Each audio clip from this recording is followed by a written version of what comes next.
Hello, everyone. This is Parrish Alford with the Daily Journal. I'm joined by Logan Lowery, our Mississippi State beat writer. This is double coverage, a production of the Daily Journal. We're going to talk Mississippi State and Ole Miss for the next half hour or so, and lots to talk about. Logan, summer is over, man. Yeah, it is. I mean, I've been at it a little bit sooner than you did. Mississippi State started camp about a week before Ole Miss, so I've been at it for a while, but I don't know that I know any more than you do about your team, Parrish, as it's limited access at camp. I actually got to see a little bit of practice this morning, and that was just the second time I've got to see the team, and didn't get to see any team stuff, just mostly individual drills. So, it's a lot of guesswork in what I'm doing right now, but trying to do the best I can. Well, how are they stretching, Logan? I'm sure you got to see some stretch. Did get to see some stretch, and as far they looked the part. I got to see them in pads today for the first time. Dan Mullen invited us, a few of the local beat writers, to the farm. We've heard so much about the farm, and I haven't been out to the farm in probably the last 4 or 5 years. So it's been a while since I've been out there, and it was neat to go back out there to that environment. It's a lot hotter than I remember the last time that I went to the farm several years ago, but. Didn't learn a whole lot out there, just kind of see some guys moving around, kind of seeing where some different guys are lining up. And it's really all I know right now. Didn't get to see a whole lot of team drills, so didn't get to see who was really standing out, performance-wise, but did get to see kind of where some guys were lining up, some different strings maybe that some guys were working at. But, other than that, I really don't know a whole lot. You know what? We'll hit some storylines here in just a second. As you mentioned, Mississippi State got started a lot earlier than Ole Miss, and that always creates a problem, Logan. It makes the paper look one-sided. And of course, we were getting emails accusing us of being the Mississippi State paper. And, it would be the other way around if Ole Miss had started first. That's that's how that goes. So I was glad for Ole Miss to get started this week. Folks, before we get going much farther, I want to remind you about the Memo, our news podcast, a production of the Daily Journal with Brad Locke and Derek Russell, comes to you every Wednesday and Friday. Be sure and check out that podcast. And, we've got Dalton Middleton on preps right now. And, we're kind of, missing Gene Phelps. He's retired and kind of in transition there. But Dalton has hit the ground running, doing a great job, and he'll be having a podcast for you for high school sports as well. Let's talk a little bit about some of these storylines, Logan. I guess the biggest, and we'll go ahead and start with Ole Miss, has been the resignation of Hugh Freeze. We haven't had a podcast since that went down on July 20th. Matt Luke, now the interim coach. They've hired Jack McNeil Jr., former Louisiana Tech coach, longtime college coach and NFL assistant, to be the offensive line coach at Ole Miss. So a lot of change going on there, Logan. From the Ole Miss perspective, man, it's just another gut punch, and with the NCAA investigation continuing to drag on and the drama surrounding that, now the NCAA has responded to the Ole Miss response, and the school is going to make that public, we're told. That response has reached the campus, and the attorneys are going over the paperwork right there, and I'm sure a lot of redactions are taking place.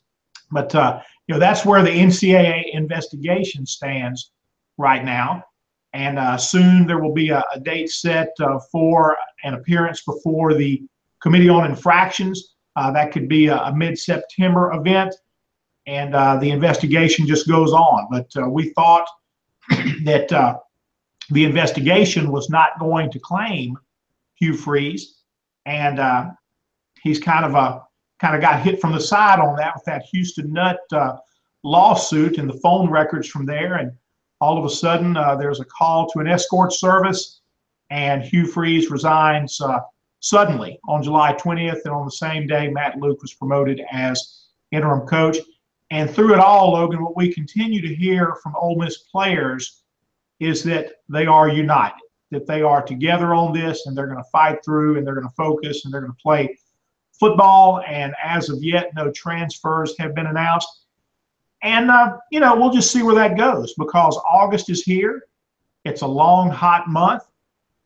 This is training camp, man. They're back on the field. And if some jobs or positions on the team don't work out as some players think they should, I mean, the transfer question is one that's just it's gonna be there a while. But as of yet, no players have left the team for that reason. And Ole Miss just in a sign, Logan, that maybe all things are normal. Had a couple of arrests earlier this week when Dietrich Bing Dukes, the starting middle linebacker, and Ken Webster, who is coming back from an ACL tear, a guy they really hope will contribute in the secondary, both were arrested on a shoplifting charge. They are suspended for the first game against South Alabama on September the 2nd. They are practicing and getting prepared that way. So here's the thing on that. I looked at that, Logan, and I thought, if you're the interim coach and you're trying to get this job on a permanent basis, you want everything to go right. Well, everything's not going to go right. You're going to have some things like this because this is a football team. But Matt Luke needs to send a stern in-house message. He needs to establish himself right away as a firm disciplinarian and get a hold on this kind of thing because this is not what he needs. If the players are in fact united and everyone is together and everyone wants to fight through the adversity that they're facing, they can't afford these types of off-the-field distractions. They're going to have enough off-the-field distractions. And I would say probably no team in America was more eager and more ready to get on the field and play football than Ole Miss. So that's your kind of Ole Miss distraction update. On the field, looks like a team that could be explosive on offense with Shea Patterson taking over at quarterback, the #1 quarterback in the 2016 signing class. But they don't talk quarterback when they talk about this offense. Logan, what we hear right now is that this offensive line could be really good. And if that's the case, if this group achieves at the level they think it will, and we're talking about a group that has 7 players coming back who started multiple games in 2016, a lot of experience. This is a junior line now, sophomore, junior. These guys have played a lot, and you've got a 5-star signee at left tackle in Greg Little, a lot of talent, a lot of ability with this group. If they achieve like they think they can, this offense could be pretty good. The receivers are there. The quarterback is there. I think people are overlooking this team in the run game with the return of Justin Wilkins and some other backs there. I think they could be pretty good there. Very interested to see how that comes about with new offensive coordinator Phil Longo. When you have that combination, those 3 components of an offensive line that you think can be really good, a more creative running scheme and depth at running back, plus a guy like Wilkins coming back. He was their best back, I thought, Logan, at the end of 2015. He was running with a lot of strength and physicality, running over people. You remember some of those runs he had in the Egg Bowl in Starkville in 2015. So adding him back in the mix is a huge boost for the run game. I think this can be a really good offense, and we'll see when the games start coming around. September 2nd to get started with South Alabama. Let's go back to the Bulldogs a little bit, Logan. Tell me, just a couple of storylines, things that you want to see, not that you're going to get to see much in camp, but what are some storylines around this team right now? Well, I'll start off with the offense. I mean, obviously, the quarterback position is much different than it was a year ago. Going into camp last year, 4 guys vying for that starting job: Nick Fitzgerald, Elijah Staley, Damian Williams, and Nick Tiano. All those guys were fighting for that #1 spot last year.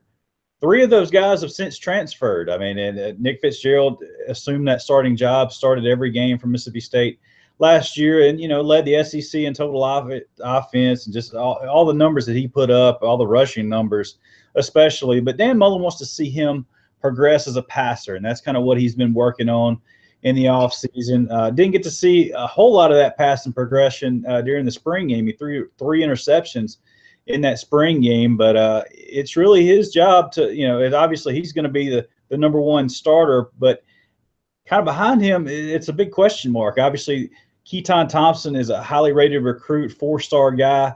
He graduated high school, arrived in January. So he got to go through spring. He got to go through the full summer off season. According to Brett Elliott, Mississippi State's quarterbacks coach, according to Dan Mullen, who's known as a quarterback guru anyway, he's ahead of schedule. He's a few chapters ahead of where a true freshman normally is at this stage of his career. But, Dan Mullen also said that sometimes he has to remind himself that this is just a true freshman here. And they're trying to give this guy a chance because he's going to be their number 2 quarterback. He's the only other scholarship quarterback on the roster this year. So he's going to go out there. He's going to play this year. And it's not an ideal situation, but obviously you saw some talent from the kid in the spring. I mean, he doesn't look like a freshman at all. He's 6'5", probably about 225, a big, tall kid, very athletic, very much a dual threat guy, got a big, strong arm, can run the ball. He should be a very good weapon in Dan Mullen's spread offense in the future. But right now it's Nick Fitzgerald's offense to run. And, I think what's going to help Nick Fitzgerald this season is having an established running back. Eris Williams, towards the end of last season, the West Point native, really came on at running back and really established himself as the number 1 guy down the stretch last year, and obviously coming into this season as well as a junior. So he's going to be the number 1 guy. There's a lot of backs kind of vying for some carries right after him. They got Nick Gibson, the Dontavian Lee, Alec Murphy, and then the true freshman Kylan Hill coming in. So a lot of talented backs right there behind him. Not a lot of production from those guys. The 3 guys that played a little bit last year, Lee and Murphy and Gibson, really just didn't get a whole lot of carries because they had Ashton Shumpert and Brandon Holloway on the roster. So they had a bevy of running backs back there. Didn't get a whole lot of touches last year because all their games were so close. There really wasn't just a huge opportunity to play any of those guys an extended amount of snaps. But State's going to have to figure out some stuff in the receiving game. Losing Fred Ross was a huge loss for this group. Donald Gray is back. He's their most accomplished receiver. He's going to be kind of their go-to guy. He needs some other guys to step up around him, and that's kind of where guys like Osiris Mitchell, like Jamal Couch, like Reggie Todd, all 3 of those guys are 6'4". They're looking for some production out of those big, tall receivers, and they need the tight ends to kind of help with that as well. They really feel really good about their tight end group with Farrad Green and Justin Johnson, Jordan Thomas. All those guys played kind of as role players last year for the first time, and they really need those guys to step up and kind of be the more established players because they've got so many young receivers on this roster.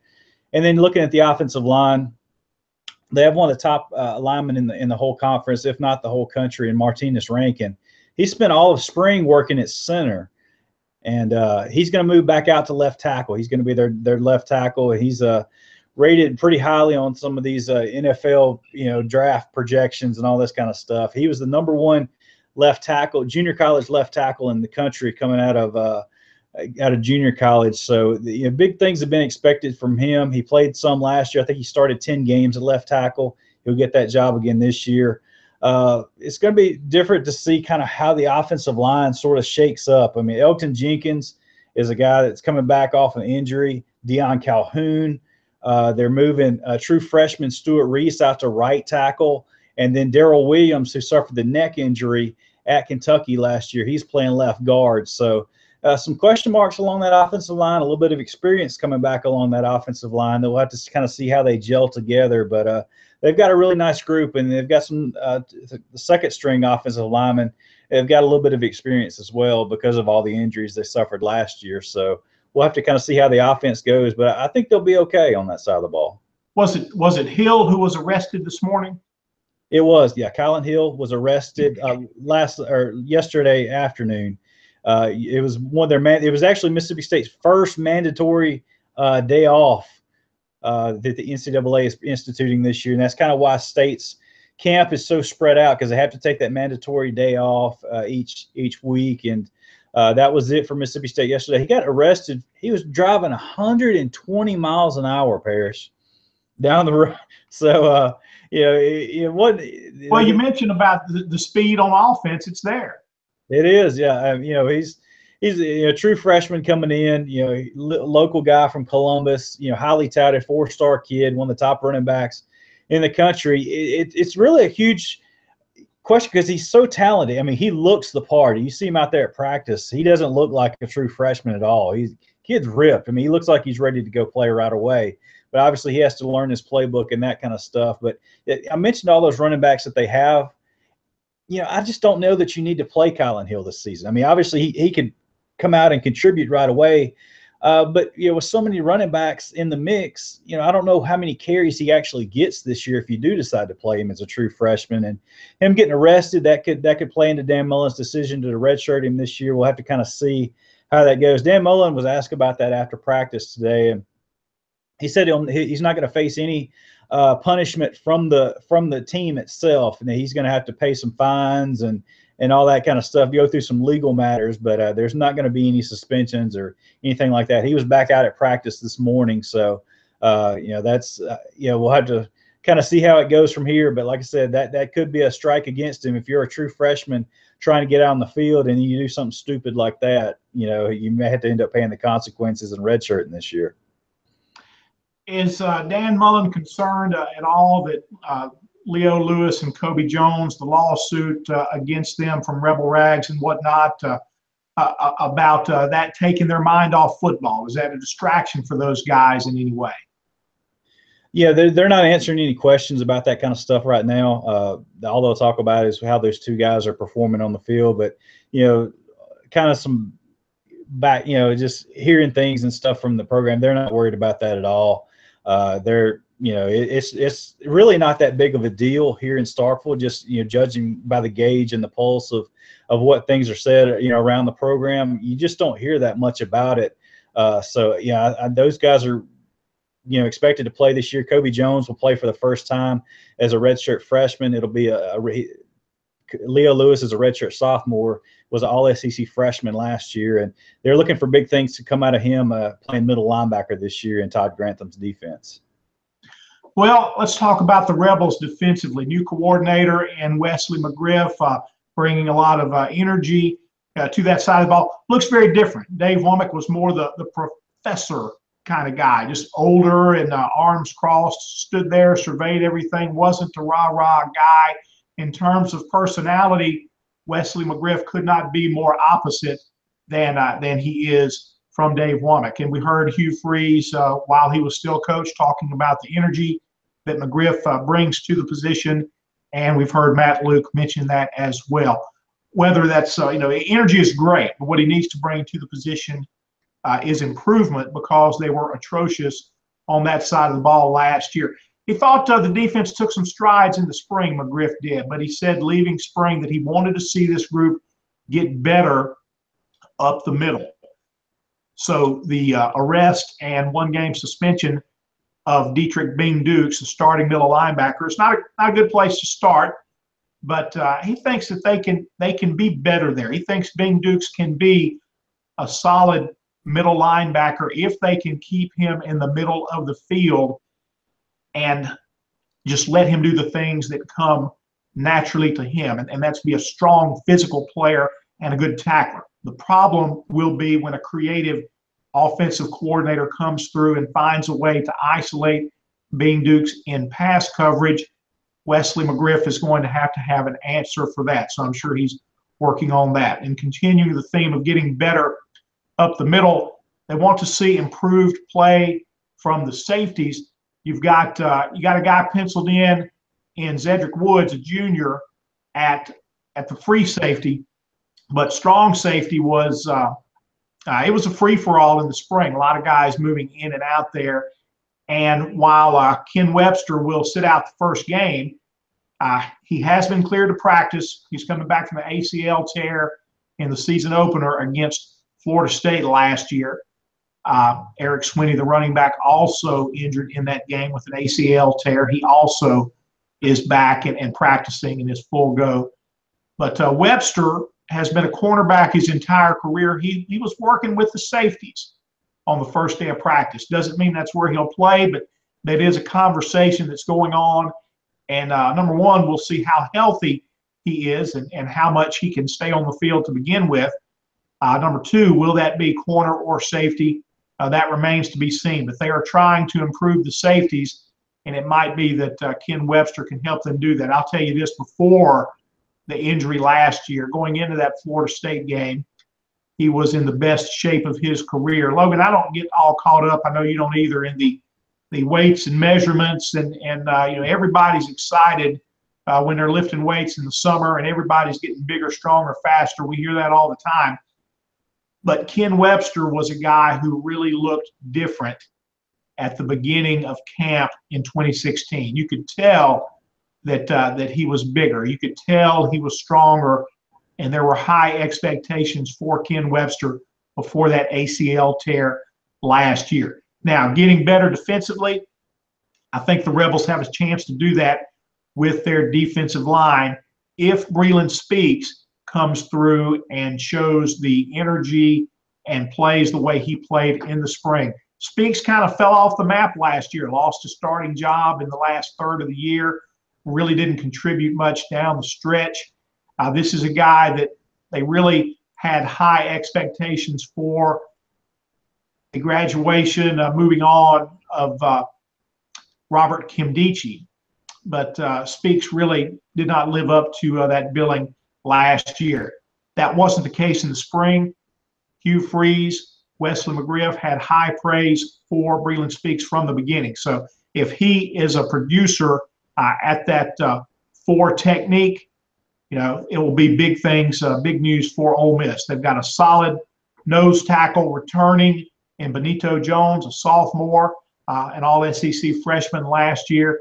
And, of course, at one end they have Marquise Haynes, who could have gone to the NFL last year, looked at his options, chose to come back.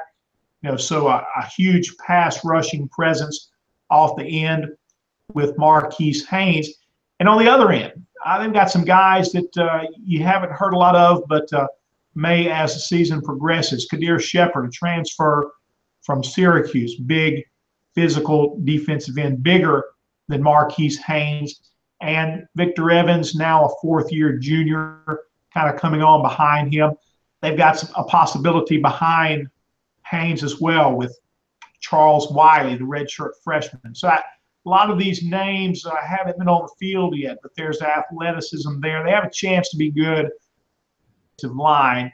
And if you just have a line that gets off blocks and makes plays, that's going to help those linebackers. That's going to free them up to be more mobile and get to where they need to be faster and be bigger hitters. So, we'll see. But that's surely Ole Miss has to get better defensively, and they have some players that I think they could do that. But there are some question marks along the way too. Got to get better at linebacker. Got to be in position, and they're going to have to improve that play with the safeties as well. They like what they have at cornerbacks right now. Dede Bowie, the freshman from Morton, highly skilled player. He starts out at cornerback. He may end up with the safeties as well, but he will there in the secondary. Another freshman who was getting some reps with the second team earlier this week. Kind of a surprise, Braylon Sanders, a wide receiver. And I say a surprise only because Ole Miss is so deep at that position with the redshirt freshman DK Metcalf. Got his year back, played in those first 2 games, but was able to reclaim that year. So he is classed as a redshirt freshman.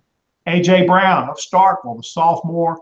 Big expectations for those 2 guys. Big, physical, strong receivers, and both very gifted athletically. And that's before you even get to Van Jefferson, who really was an outstanding, consistent slot receiver last year. And there's depth behind those guys as well. Ole Miss has 4 wide receivers who were 4-star recruits in high school. They really have concentrated on that position, really recruited to it well. So they're going to be a big part of this offense. Logan, defensively, new coordinator at Mississippi State. What do you think happens there? Yeah, shocking. A new coordinator at Mississippi State going into the season. Seems like that's the case just about every year that Dan Mullen's been in Starkville. But it was a needed change. I mean, obviously, Peter Sermon's defense didn't work at all last year. I mean, there were talented players on Mississippi State's defense, and I don't think it was so much a lack of talent. I think they had plenty of talent. It just was a scheme. I mean, I don't think they were in the right position on a lot of those big plays that they gave up last year, especially against the run. They were horrid against the run, and even against the pass, they weren't very good at that either. And they've got talent. They just were in the wrong spots. But Todd Grantham comes in, a guy that's Peter Sermon was a first-time defensive coordinator last year. Todd Grantham's been at this thing for a long time, at the NFL, at college football. He's been at Georgia. He's been at Louisville, been at several stops along the way. And he's running a similar defense. They're not going to switch up. They switched to a 3-4 last year. They're going to run a 3-4 primarily this year. But it's a different type of 3-4.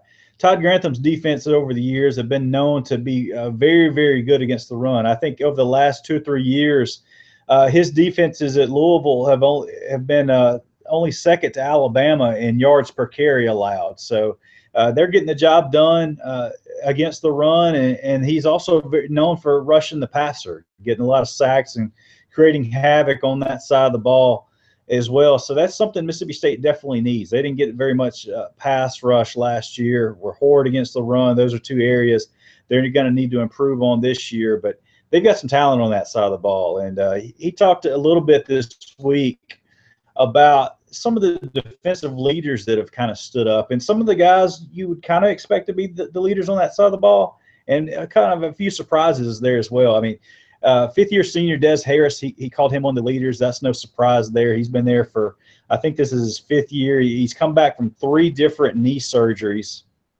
2 at Mississippi State, 1 his senior year of high school. So he's a guy that's been around and really leading that group. Gary Green as well, another linebacker. Gary Green's going to play the outside linebacker, kind of like the role that they had last year that had a couple of guys in there, that Viper position. It's not called that this year, but I like that name, Logan. I like Viper.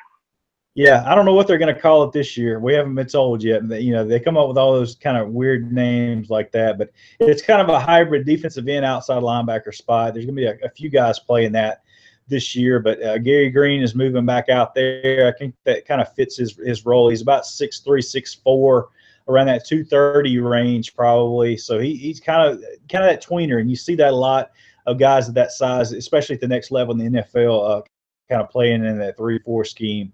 Those kinds of guys didn't really surprise me being leaders on that side of the ball. The 2 that kind of did surprise me was true sophomore Jeffrey Simmons. He mentioned him as one of the leaders on that side of the ball. And, I saw Jeffrey play some in high school. It really wasn't surprising his leadership, but this soon in his career at Mississippi State, he's just going into his 2nd season and remains in a leadership role.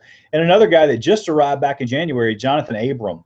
He mentioned him as one of the 4 leaders on defense already, and that was really surprising. A guy that was coming in from junior college, had only been there a few months, but he's gotten the respect from his teammates and already considered one of the leaders. Jonathan Abrams really going to help. He's a safety. He has a year of experience. He played safety at Georgia as a true freshman, transferred to Jones County Junior College last season, played there.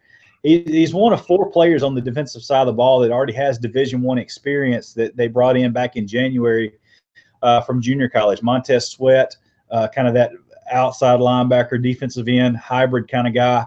He played a year at Michigan State, actually played a year plus at Michigan State, and ended up co-in last year. And then Chauncey Rivers from EMCC, he played a year at Georgia and ended up at EMCC last year and bounced back. And then Brian Cole, who actually played wide receiver at Michigan as a true freshman. He transferred to EMCC last year, switched to safety. And he's kind of been working at safety and corner so far in fall camp. He worked at safety all the spring. He's working a little bit at corner. They don't really like their numbers at corner right now. Just they like the talent they have there. It's just some of the numbers, and they're trying to get him ready. They still saying that he's going to play safety, but they're trying to work him in there at corner so he'll know both spots if he ends up having to play there. But I think Jamal Peters is really surprised a lot of people how quickly he grasped cornerback after switching there from safety last year about midway through the season. They kind of just threw him out there at cornerback. And, by the end of the year, you could start to see that light come on for him a little bit.